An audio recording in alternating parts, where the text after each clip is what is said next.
Hello everyone. I just want to do a PSA and let you guys know that in these coming few uploads there will be a issue with my audio, my personal audio, my voice box. I am going through a little throat cold, so I ask that you bear with me. Let's go ahead and get on the road to sentencing with R. Kelly.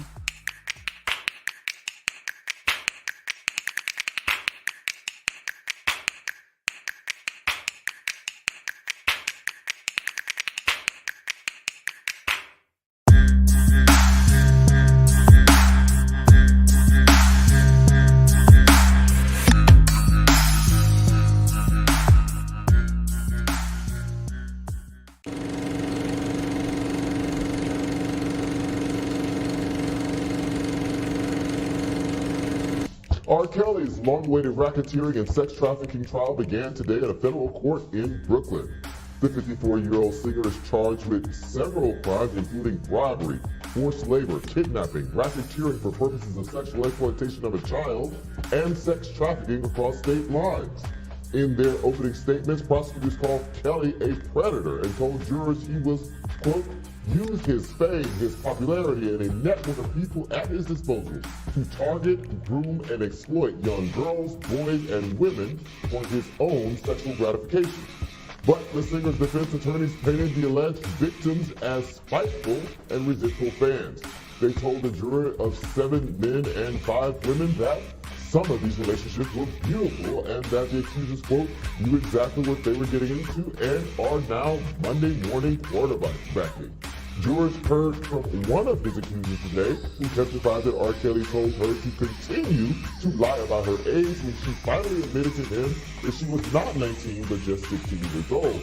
Prosecutors will detail Kelly's relationship with 6 alleged victims, including the late Aaliyah, who Kelly illegally married when she was just 15 years old in 1994. At the time, he was 27 years old.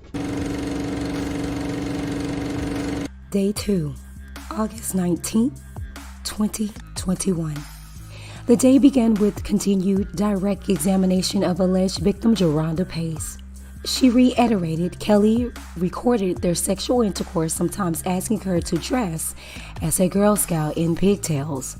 She even had Rob tattooed on her body, though it is unclear why. By mid-morning, defense attorney Devereaux Kenick began cross-examination, during which Pace sounded confident, maintaining her composure. However, the defense scored points later in the day by showing photos of the witness both at Kelly's home and in his presence wearing tight-fitting clothing. Despite her claims, Kelly forced her to wear baggy clothes. As part of his rules, the defense also drew out occasions where the witness actively pursued Kelly, even waving down his car at his 2008 court case, lurking behind it until she could get an autograph. The defense also introduced a settlement agreement in which Pace agreed she had told Kelly she was 19 and showed him a fake ID, indicating the same. The defense also brought out on cross-examination that Pace wanted to get back together with Kelly between and during the 3 separate lawsuits she filed against him. Additionally, the defense introduced a 2019 transcript in which Pace told the government that the defendant had talked to her about herpes in 2009, saying Daddy is not doing too good, and even checked Pace's vagina for herpes. It refuted Pace's prior testimony during this trial. Kelly told her nothing about having herpes. The most emotional part of Pace's testimony came when she began sobbing while reading a journal entry on cross-examination dated January 23, 2010, the last time she saw Kelly. It read, I went to Rob's house, and Rob called me a silly bitch. Rob slapped me 3 times and told me if I lied to him again, it is not going to be an open hand next time. He spit on my face and in my mouth. He choked me during an argument. I had sex with him. I had oral sex with him. Then, I became fed up with him, went home, and confessed. And remind people what predators do. A lot of these were single parent homes, not all of them, but a lot of them were. And people who had to work and were doing the best they could to raise their children. Not everybody spoon-fed their child to the lion or the lion's den. So I'll say that. But yeah, parents are responsible for their children and knowing where they are. And the other thing is, these associates, some of them, did more than just let it happen or allow it to happen. They participated. They helped in this. They aided R.KELLY. Exactly. They did this. They were liaisons in a number of ways if you believe the allegations, and some of them seem to be true. It was later revealed on recross that the journal entries were not made on the dates listed, and in fact were made after Pace had met with her attorneys. In the afternoon, the state called witness number 2 and number 3. They were an Olympia Fields police officer and Kelly's longtime physician. The police officer testified he responded to a 2009 missing juvenile called at Kelly's home. It turned out to be then 17-year-old Dominique Garner. The officer testified that someone at security referred him to the business manager, who told him that the girl was asked to leave after learning of her age, and that Kelly had no further contact with Dominique after learning her age. It is important to note that Dominique and Pace had previously been in a romantic relationship during Pace's testimony, and that Pace had Dominique's name tatted on her body along with their anniversary date. Next, Dr. Chris McRoth took the stand. He had been Kelly's doctor for 25 years. He testified about treating Kelly for various sexually transmitted diseases starting in 1995, including chlamydia, gonorrhea, and herpes. In fact, he had treated Kelly so much for herpes, he had memorized the number for the pharmacy where he called in medications for him.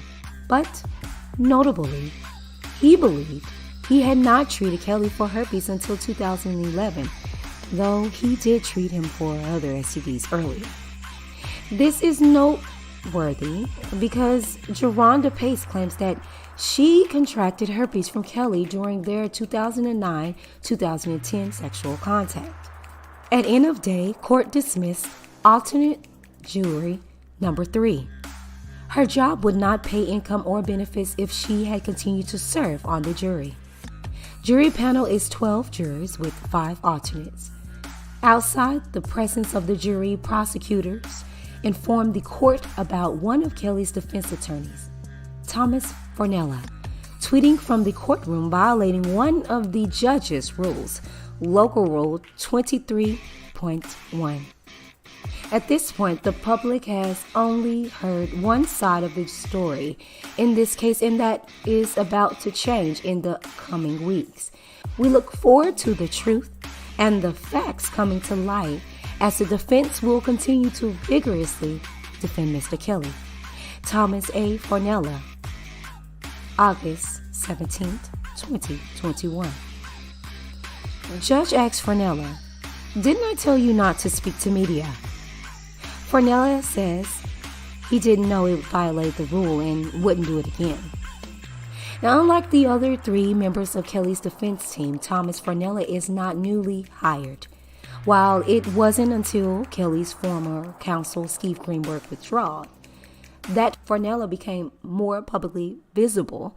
Fornella tells Court TV he actually wrote Kelly's bond appeal in 2019 and is counsel for the R&B star on the New York Supreme Court civil case.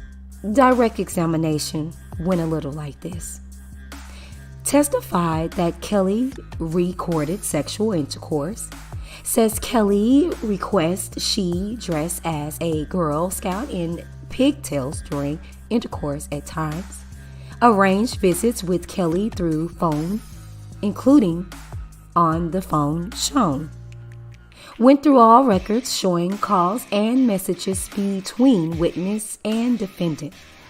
shows images, including one of Jerhonda with Rob tatted on her body, later covered it with a big black heart. Cross-examination begins at 10:05 a.m. by R.KELLY. The conversation with Kelly were short. Recalls Kelly's number, but not her mother's or her own at that time. Made calls to Kelly even after initiating a lawsuit. Defense asked if she was stalking him, which she denied. Met with the prosecutors for some 6 hours on Monday. Knows the prosecutors on a first-name basis. Went over questions with prosecutors. You know, when you talk about this criminal enterprise, you wonder, why is R. Kelly the only one charged and not everyone else played a part in acting on his behalf? His bodyguards and drivers who approached these young girls and women and made these arrangements for R. Kelly. I can only presume that many of them have cut deals with the prosecution and have said, listen, I don't want to go to prison, so I will testify to talk about the things that I was asked to do over the period of time of years, in some cases 20, 30 years, that I spent traveling with R. Kelly as a member of his inner circle. The prosecution made it very clear. They have text messages, they have phone calls, they have videotapes that R. Kelly used to record these acts. They have a mountain of evidence, and they have the people in place to all validate that evidence, to prove their case beyond a reasonable doubt. And I can tell you, just from an amateur point of view, the prosecution is off to a very good start. A very good start. Well, I'm sure It does sound powerful. Yeah, and I'm sure once the first person testifies, they will continue rolling out other people. When you start saying you're going to go to jail, they start singing like a canary.